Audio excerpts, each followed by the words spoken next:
Welcome. I'm Guy Cecala, CEO of Inside Mortgage Finance, and with me is Meg Hargreaves, Senior Vice President and Publisher at CQ Roll Call. First of all, I was going to ask you, how many people here do site licenses? Most people. Reason I ask is when we were assigned this subject, we obviously had different views of what site licenses were. You know, I'm a smaller publisher and we're business to business, but we generally have high-priced newsletter products, subscription products, and we view a site we start out with that and then try to build it up into a site license and get a whole company to subscribe and renew at the same time. And Meg has a little bit different approach she's going to talk about, so we'll kind of give it to you, the small company versus the large company. I'm going to be focused more on setting up site licenses and growing them from day one. I think Meg's going to be talking a little bit more about renewing site licenses once they're up and going in a part of your business. And I'm going to give you a little bit more basics, and she's a little more advanced. At least when it comes to site licenses.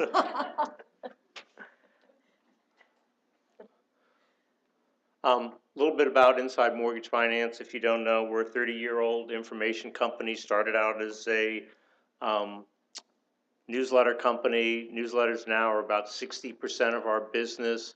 Not surprisingly, they account for a lot of our site license revenue. However, we've branched out in terms of site licenses and do data site licenses now. We'll do a site license for just any renewable product we can. And that's been a little bit of our growth area, you know, going forward. I think about 50% of our subscriptions for the newsletters are tied to site licenses now. That translates to about 30% of our newsletter subscription revenue. So it's an integral part of it and something, you know, we focus on. To be honest, at this point, after 30 years, it's easier to grow circulation through site licenses than it is to do it one by one. Shouldn't be much of a surprise. Let me start some basics. Some of these are basic, but you know, I'll go through these. What I consider, you know, the keys to success on ours.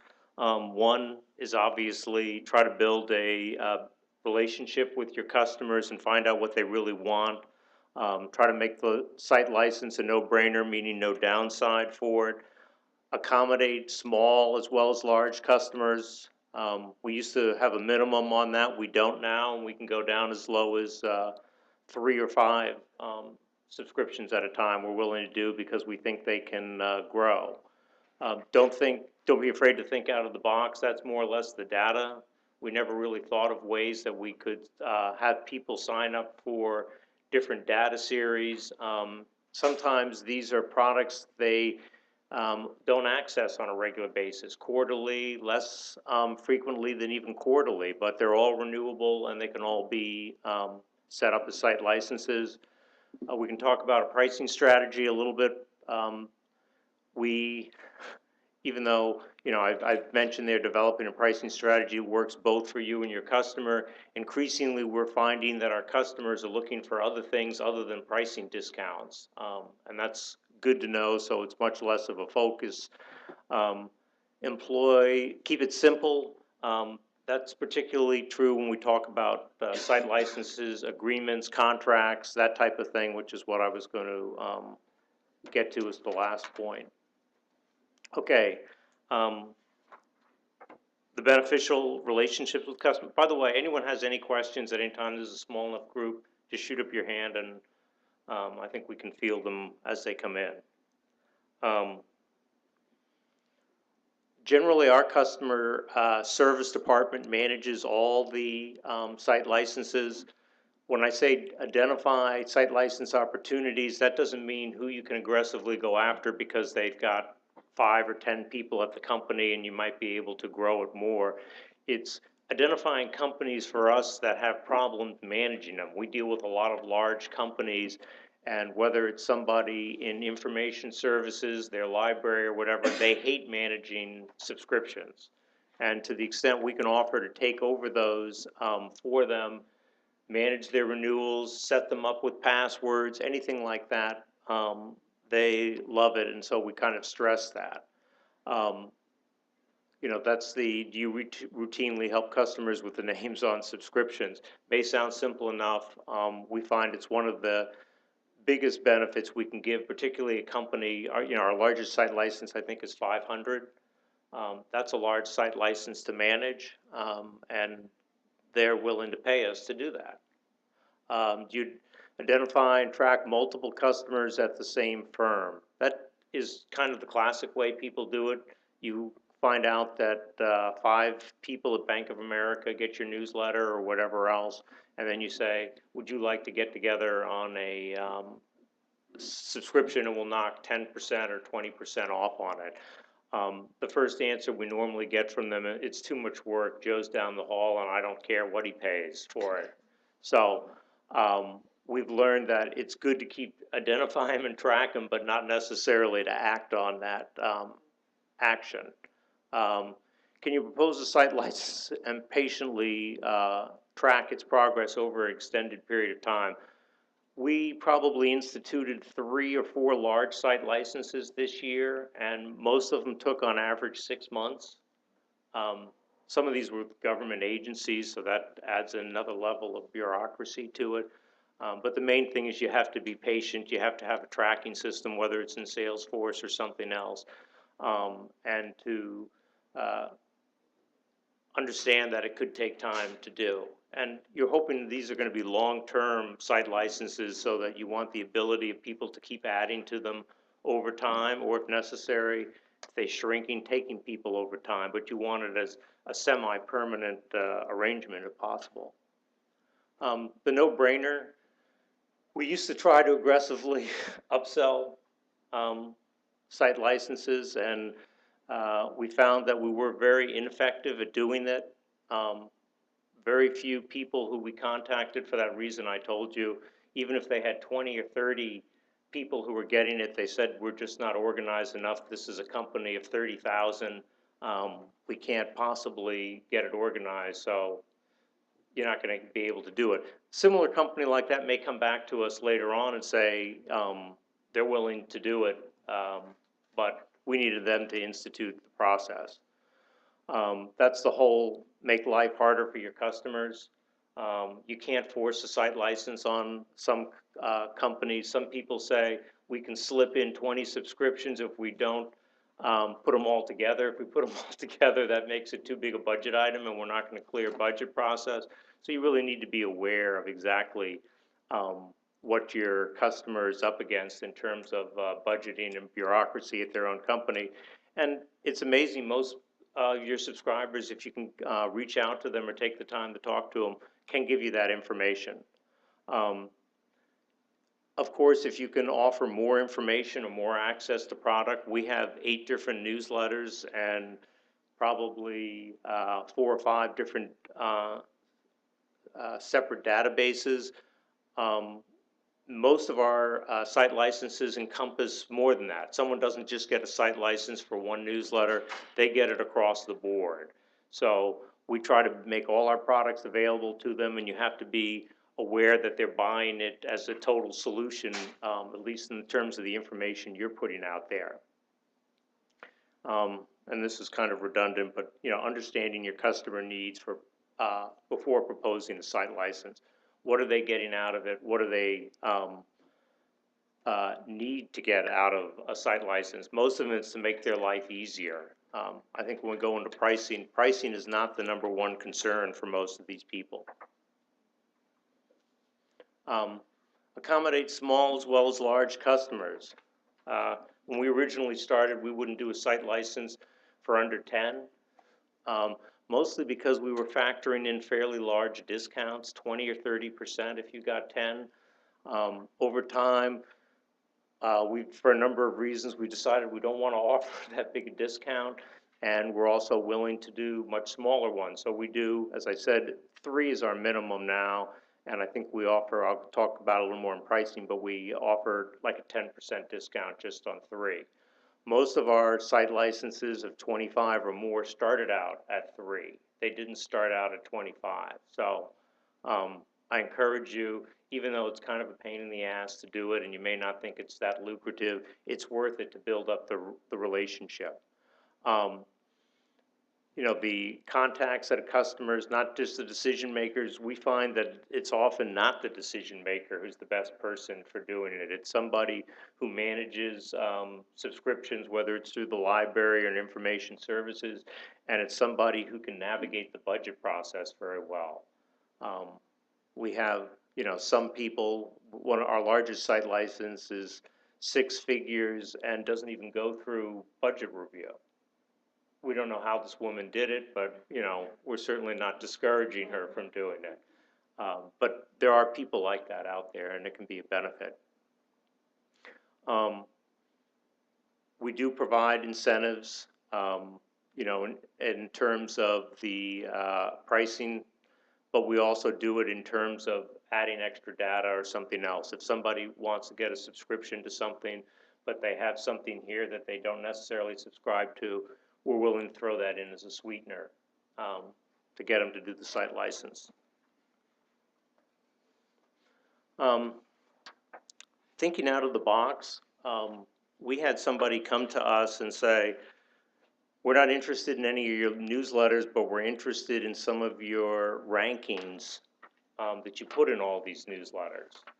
And we want to disseminate them to like 3,000 people within our company. This was a large financial institution to do it. What would it cost us to do that? And we said, okay, we'll treat them, internally we'll treat them as if they're depriving us of a subscription. We'll price them at like $1,000 a head. How much would that come out to? And it came out to like $1 million. So we knew we had to back it off there. But over time, we thought it out a little. We came up with a thing, and that's been in effect now for about 8 years, and it's $72,000 a year. We give them the ability to add new tables as we create them into the site license, and it adds like $1,500 a quarter to their costs. So it's something they know about. These, as well as a number of our larger site licenses, are auto-renewable. Someone has to they either have to notify us or we have to notify them 90 days in advance of when the site license expires. We got that idea from actually one of the people who wanted a site license. They were so concerned that we were going to stop providing it or jack up the prices or whatever, that they wanted that auto feature. And 2 or 3 years after we had it, they missed the cutoff and they wanted to cancel it, and they couldn't. Yeah, what kind of pricing strategy do you use with auto renews? Do you have a certain amount that you're told will increase after 1 year or 2 year or whatever? Or how do you install price increases then? Most of the pricing is based on the sticker price of the newsletters, if it's a newsletter one. So in most cases, all we have to do is keep raising the price of the newsletter, and it's automatically passed on to the site license. We've had site licenses, unfortunately, I think maybe a lot of people have this problem, is when you first start out, you discount them a lot. Like we used to routinely offer as much as 50% discount. And some of those people had a site license for 15 or 20 years, and we had to wean them back so that we could get it to 20%. But it's really taking you like 10 years to do it, because you can't do it overnight. So that would be one of the lessons now. Don't rush to offer big discounts, and do build in the ability so that you can raise the price. We have replicated that data license with other companies that have come in and expressed an interest in that. Particularly if they want to share the data outside the company with analysts. A lot of these are public companies, and they want to disseminate how well they're doing in their market share. We say, go ahead. We have a pricing model for that, and we have someone else who's done it. So we've done smaller ones on that too, maybe in the $25,000 or $30,000 range. But that's been successful too. And any way you can integrate your products into your customer's workflow. That's what we found out, that this customer didn't want the newsletters because they didn't have a good way to disseminate the information in the newsletter. They just wanted to track their own market share, and we had like 10 rankings that tracked their market share. and they wanted to be able to, on a quarterly basis, share it with their internal group to monitor their performance. So once we figured that out, it was a lot easier for us. It's also great because we know if we can come up with another ranking that they'll do decently in, they'll want to buy that. So we'd like to have more customers like that. Okay, talking about a pricing strategy, you do need to have a pricing strategy in writing. We found that, there are a lot of people who want to see something, they don't want to hear you just winging it. You can have a tailored approach, but you need to show something that, gives them the idea of how much they're doing. I think our first cutoff is, as I mentioned, that 3 to 5, and that gives them 10%. Then you go 6 to 10, and it's a 15% discount. Up to more than 21, you get 25% discount. The company that gets 500 subscriptions from us gets a bigger discount than 25%. But again, we've tried to move away from offering the bigger discounts right up front. We found that even the people getting 3 or 5 will take a 10% discount or 15% discount. We don't discount our products much at all in terms of offering them for sale, so it's not like they can see a 50% discount for new subscribers or anything else out there. So that makes it easier to price. Understand what your customer wants to achieve with the site licensing. As I said, most of them, particularly the larger companies, administration relief, not just the cost savings. I think it's nice for them to have some cost savings to show why they're doing it, but we don't get carried away with the steep discounts. One of the things that might be interesting to explain too is if somebody has, let's say, 5 subscriptions and they want to take it up to 10, we don't give them a discount on those additional 5 until they all renew at the same time. And that's just because we want to have it organized better, and we want to link. We don't want to have them individually so that if somebody had 10 and then they drop down to 9, you have to monitor that. It's much easier if they're renewing them all once a year and you can track that.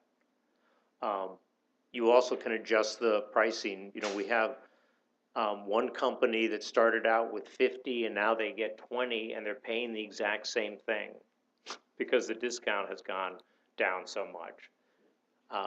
But so there's a lot of ways you can control that.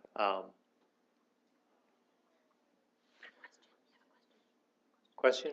Sorry. Yeah, if you have people that purchased at the very beginning before you raised your group rates, do you try to step them up or do you just keep them grandfathered into the old price structure? How do you handle that? We tell them we're bumping them up, that we couldn't do it. We've kept it. It's easier if the price of the newsletter or your other product actually goes up and they can see it, that it's not just the discount. But most people understand it. We haven't had much pushback on that. And the ones we haven't done it with are, 6-figure ones, which are big enough and we're happy with what we get out of it. The largest one we have is that 500. I think it may actually be 600, and they don't even use 600.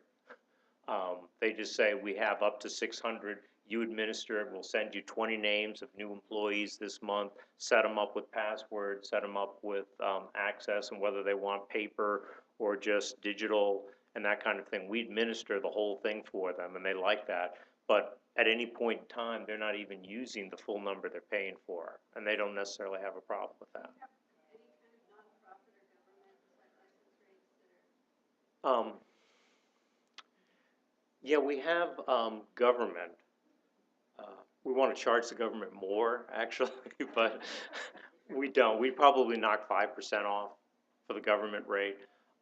Most of the government agencies we deal with are in the banking sector, like the FDIC and they don't, or the Federal Reserve, and they don't really have budget constraints.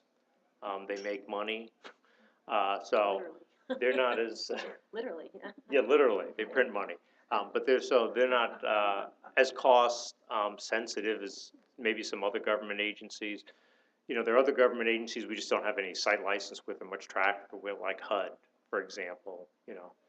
We're big, in all just about any other housing-related government agency, but that one has like 5 subscriptions and they don't get any sort of discount.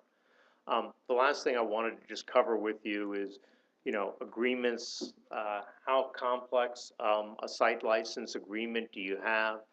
I'm sort of surprised, but pleasantly surprised when I check. In most cases now, we're basically just using a simple invoice.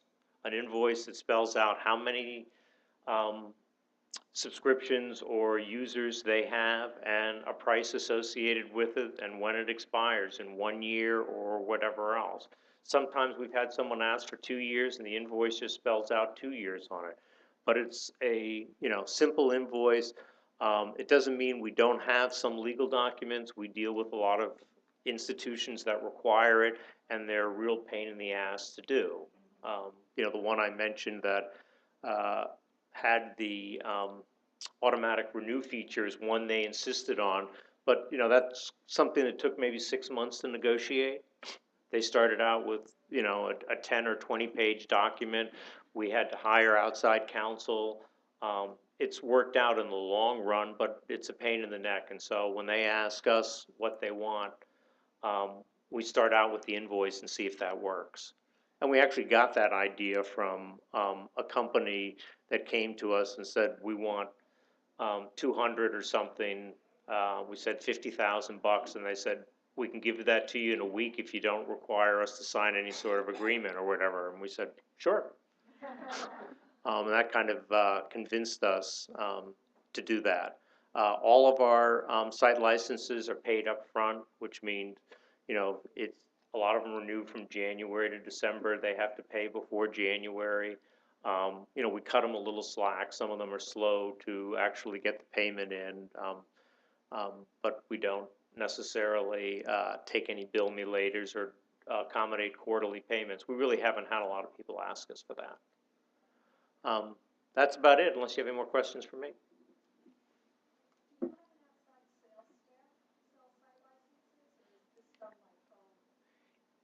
It's all done through customer service. The customer service department does it. The actual head of the customer service department focuses on the site licenses and the one to talk to, about it.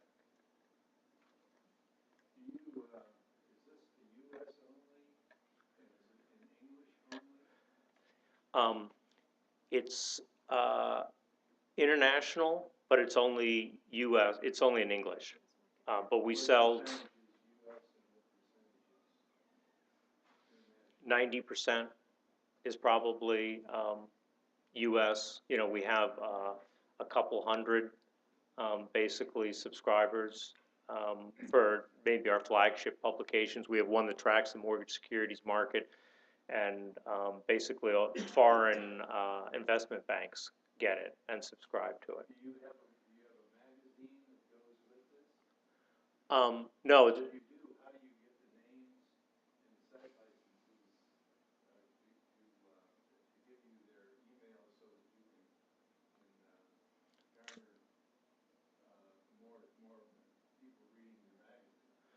generally, we offer the administration part, and that's why they want us to do it, so they'll give us all the information. They'll give us the emails, they'll have us set up the accounts, because they don't want to do it manually themselves.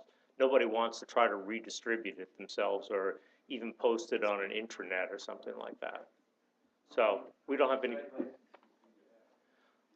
we probably have 25 or 30 in just the print publications, and another dozen or so in, that are purely data. But those are big dollars. Those are big dollar contracts.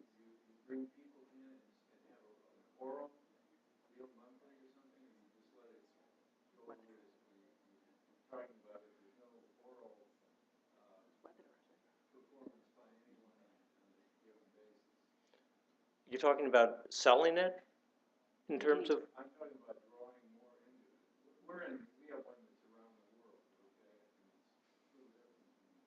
We market to all the people who are on the site license and treat them as just their single subscriber.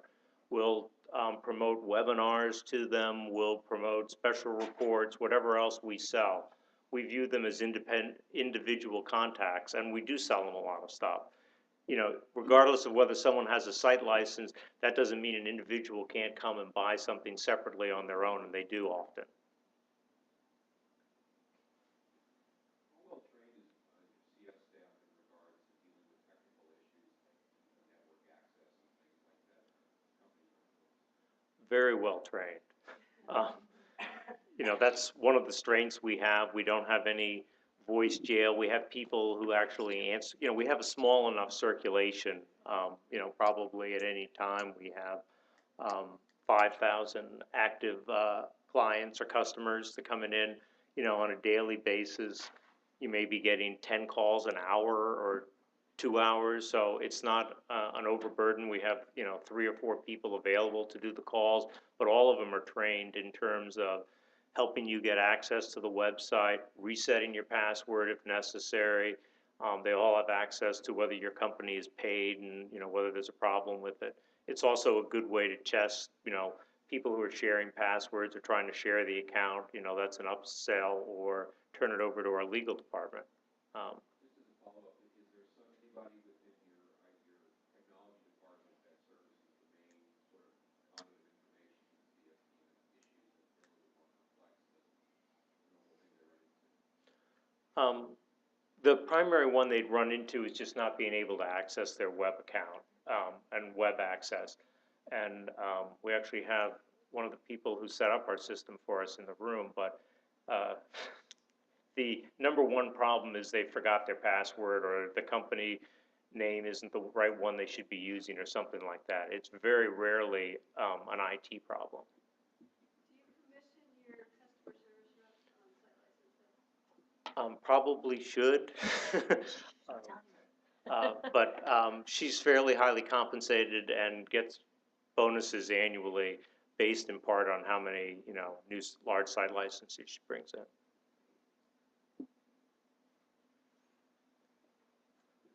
Let me pass it on to Meg. Great.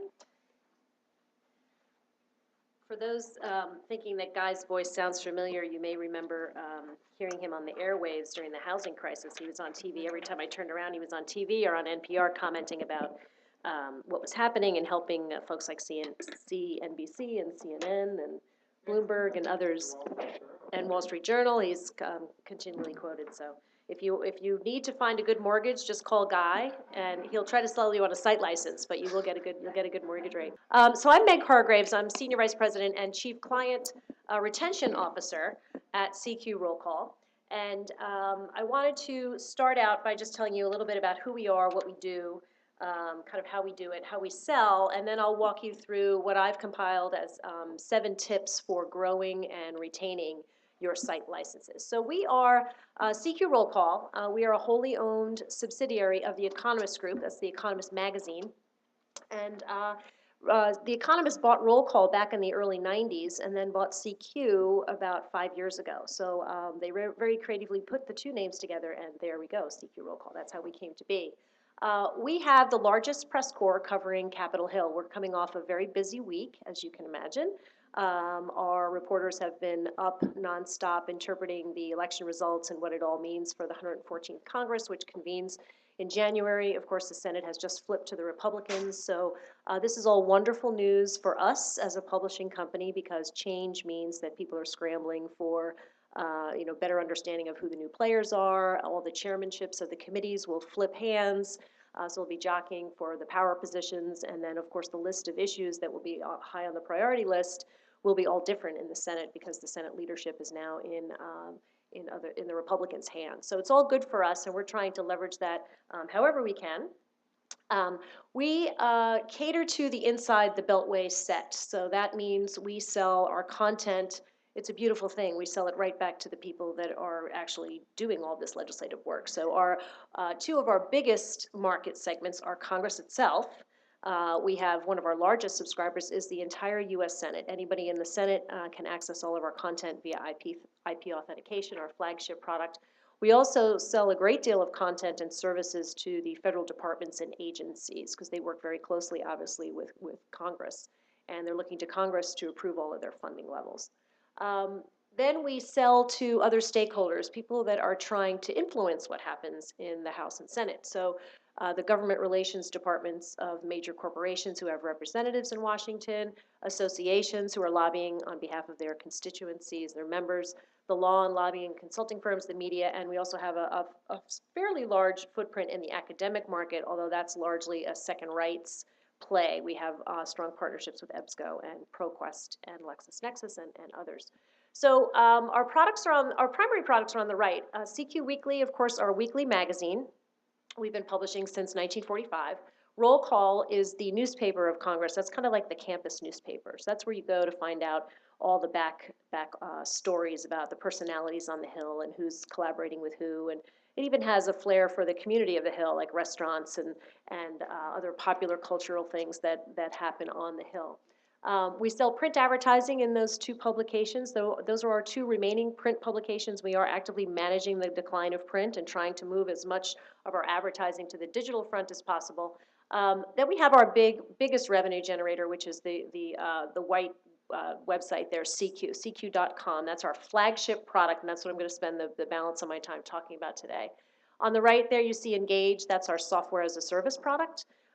Associations primarily will buy that, subscribe to it, and plug the technology into their website so that their members can go through the association websites and tell the members of Congress how they feel that they should vote. So if you're the Blue Widget Association, you might subscribe to our Engage product so that your Blue Widget Association members can tell the members of the Senate to vote down the Blue Widget sales tax or something like that. So it gives you a little bit of a flair for that.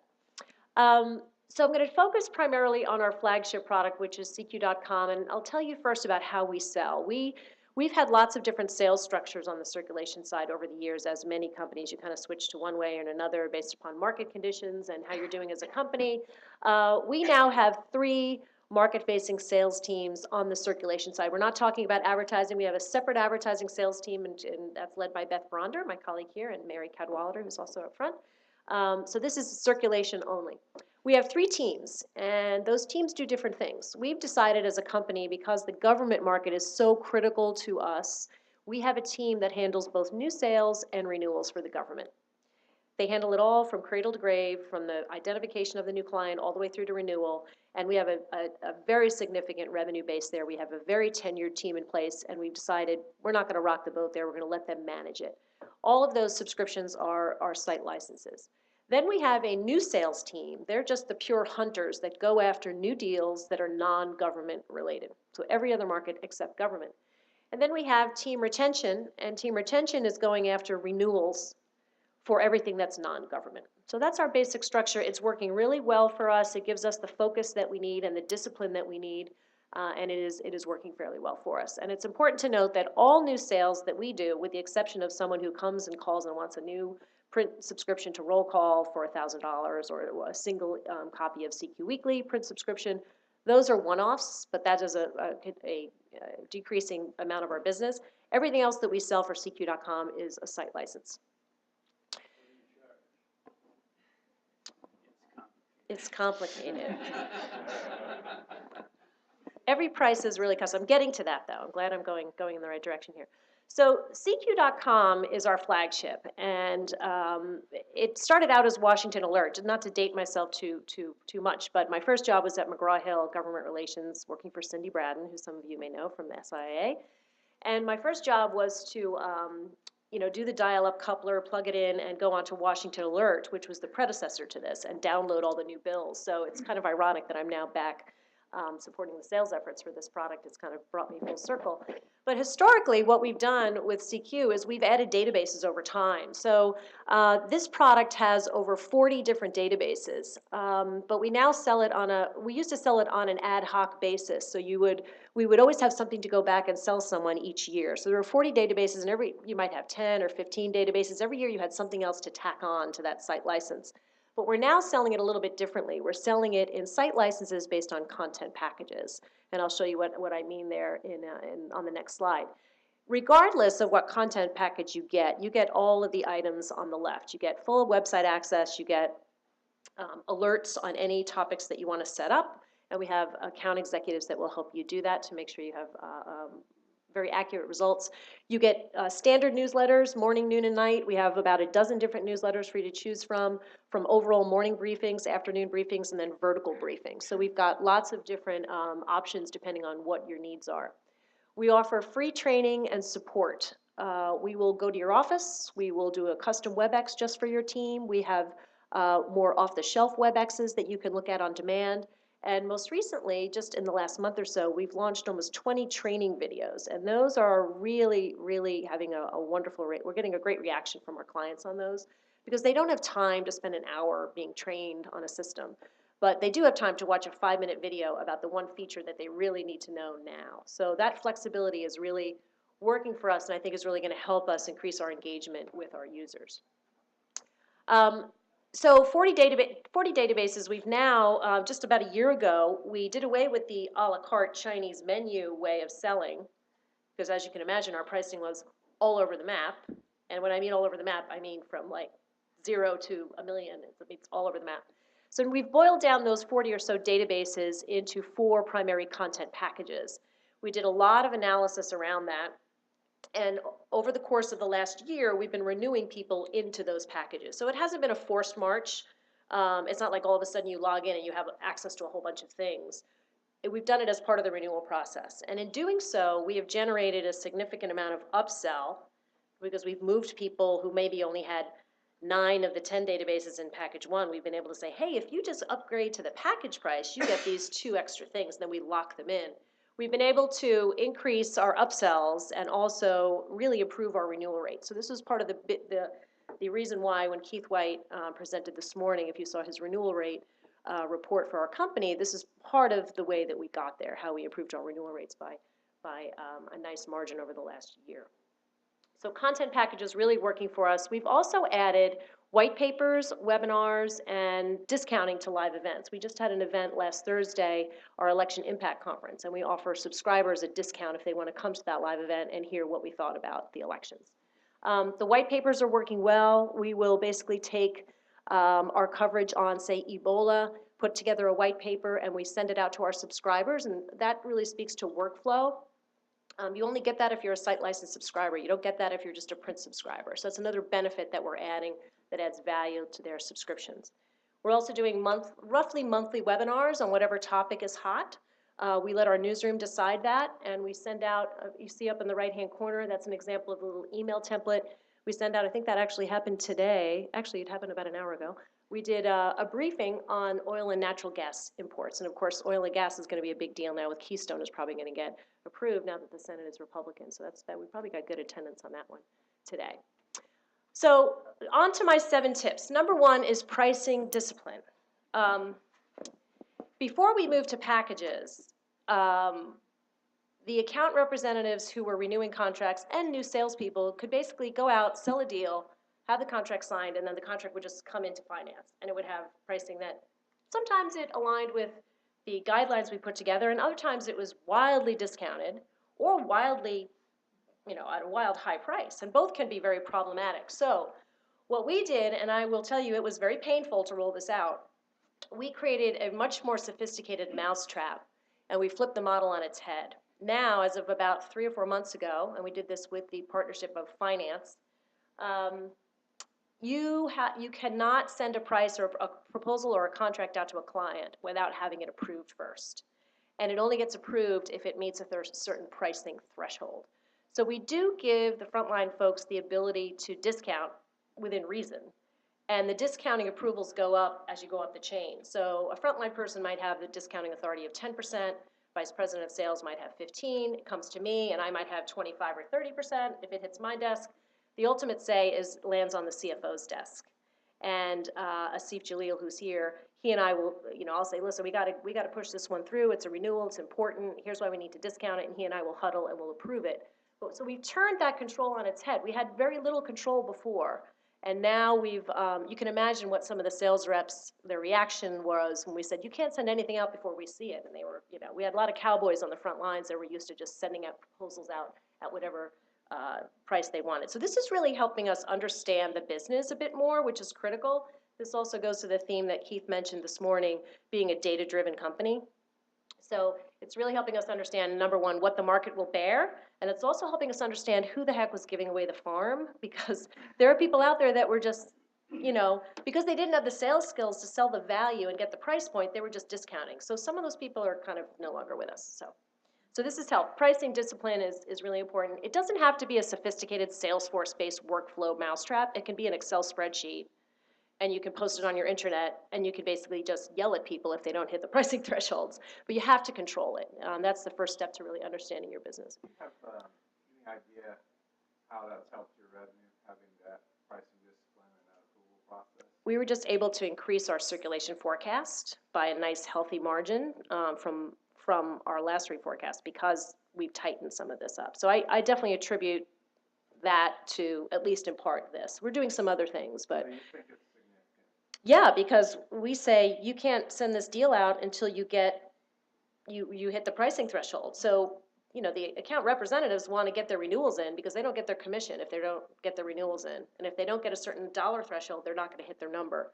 So they're incented in maybe adding another $100 to hit the threshold instead of sending it out at the lower rate, which is what they would do before.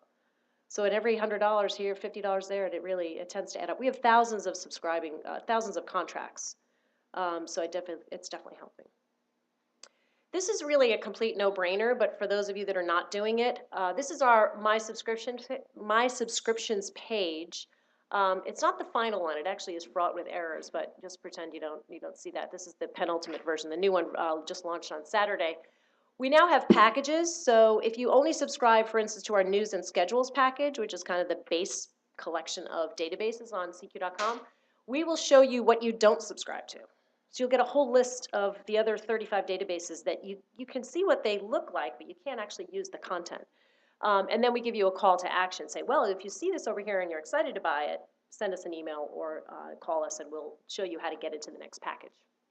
So that's kind of a no-brainer. Number 3, we use analytics to drive site license engagement and monitor risk. So this goes directly towards retention.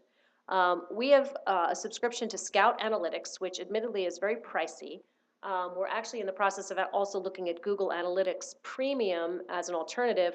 We also heard today there's something that Amazon sells that ProQuest is using. It's like Amazon, and I can't remember the name of it, but Amazon now has a professional analytics package that you can use. But this is a web-based analytics tool. We ship them usage data for CQ.com and our software as a service product every night. And we've set up what they call playbooks that basically help us identify accounts that are not using us at all or where their usage has dropped off. And we do that throughout what we call the client lifecycle. So we have playbooks for the onboarding phase, the engagement phase, and the renewal phase. We basically break the year up, the 12 months into 3 chunks. And these some of them run weekly, some of them run monthly. And when we get the results of the playbooks, we do one of two things. We either drop a task into Salesforce that tells the account executive, you better call this account because they're in trouble and you need to get them re-engaged.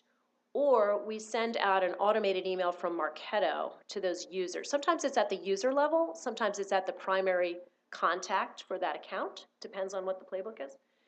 So for the ones where we automatically send an email, we either send it to the primary account holder or the user, and we say the following. We say, hey, we've noticed that you haven't logged in a while, we have new training videos, check them out, we have a WebEx training next week, register now, and then we leave them with 3 or 4 pieces of content, links to content that they may have missed. And we get those links from the newsroom because they're tracking what the most popular content is every week. So we did this last week, I think on Thursday these went out to probably about 500 inactive users. And we're now getting a process in place to see the results of when we send those emails out. So this is a relatively new process. We're investing a lot of money in it, but we have a lot of users that don't necessarily come to the site. They may be getting something pushed to them, but we want to make sure they're seeing the value of the whole experience. So we're trying to keep them engaged, and this is one way that we're trying to do that. All of the Scout Analytics content, all the playbook results bubble up into Salesforce. So in the morning, I can log in and I can see which account exec has not followed up on their dashboard tasks and where they are in following up with their accounts that might be at risk. So this is, again, towards retention, and it's all about really being very data-driven. Renewal segmentation. This is also about retention and also about being very data-driven. We have a wonderful CFO. Keith mentioned him this morning, Asif Jalil. He has hired some terrific outside financial analyst talent, not necessarily from the publishing industry, but they've come in and they've really helped us set up some great tools so that we can better understand where the value is in our site licenses. So once a month, we look at our renewals and we slice them a couple different ways. We look at renewals overall every Monday, but we have a meeting every week, Monday at 3:30, to see what see how the renewals are shaping up, both by product and in aggregate.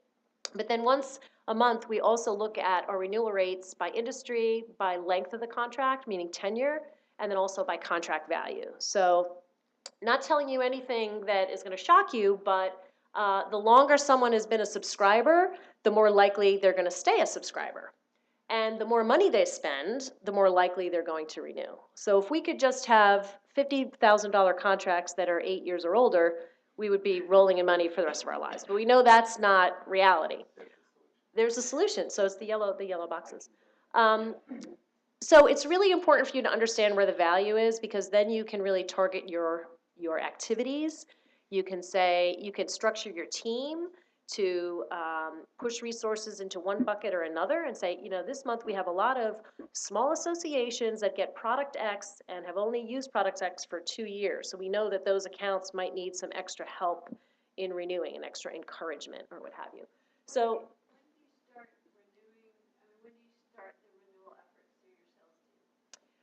we don't do a renewal series for CQ.com. It's all human effort. So I tell my team that our renewals start the moment that the new sale comes in, because they have to be onboarded. We have to make sure they're engaged. We have to make sure they're getting trained, so that once the actual renewal discussion starts, which typically is about 90 days out, it hopefully becomes a no-brainer.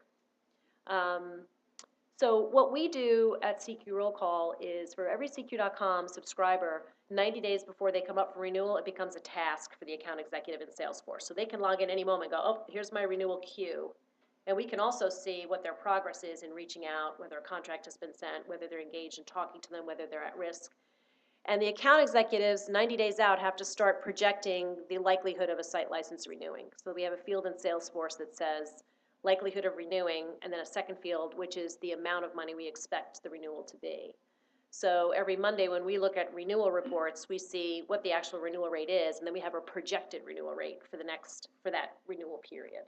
So we use that, and so we really push the accountability down to the team. We say, you're helping us project to London what our revenue is going to be, because you're projecting what the renewal pool will look like.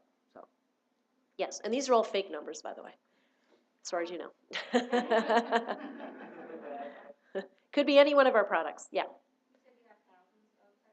Yes, thousands of clients, yeah. I'm sorry? All in customer service, training, sales, account management, several VPs, it's about 30 people, 35 people, yeah. 5 minutes, okay. So we do renewal segmentation. This is everybody getting around the table looking at this. It's really key that everyone is like, Keith always says, we have to make sure we have one version of the truth and that we understand what we're looking at.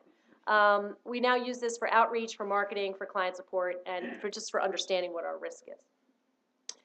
One thing that we're doing from this is we've identified one bucket for one particular product, not CQ.com, but a different product. We've identified there is one bucket of clients that are really at risk. And so now we're looking at those accounts and we're saying, well, is it even worth serving them anymore? We love all of our clients, but if you're renewing at 50% and your upsell from that bucket is pretty low, we're actually thinking, well, do we treat them differently? Do we just give them a hotline number and no account executive? So when you do segmentation, it helps you really understand where the value is and helps you understand how else you can maybe run the business more efficiently. And should you alter how you sell to begin with? If you've got a bucket of clients worth X amount of dollars and they're not growing, is it worth pursuing any more clients like that? Or should you go for the higher clients? So, multi-year renewals. This is a beautiful thing. We had multi-year renewals as an approach, but it wasn't very formal. So we rolled out a bounty. So now if you bring in a multi-year renewal, we basically said to start, we'll give you $100 if you bring a multi-year renewal. So now, of course, like water running downhill, the account reps were like bringing in tons of multi-year renewals with no upsells. So we're like, okay, time out. No, you have to have upsells. We said, we'll give it to you for $100 without the upsell if there are certain criteria, like the client is way above list, or they already buy everything we get, or whatever. But now we say, we'll give you $150, but it has to be a 5% or above upsell. And that's really worked. We had an 11% upsell on like 30 multi-year renewals in October, so that's really working.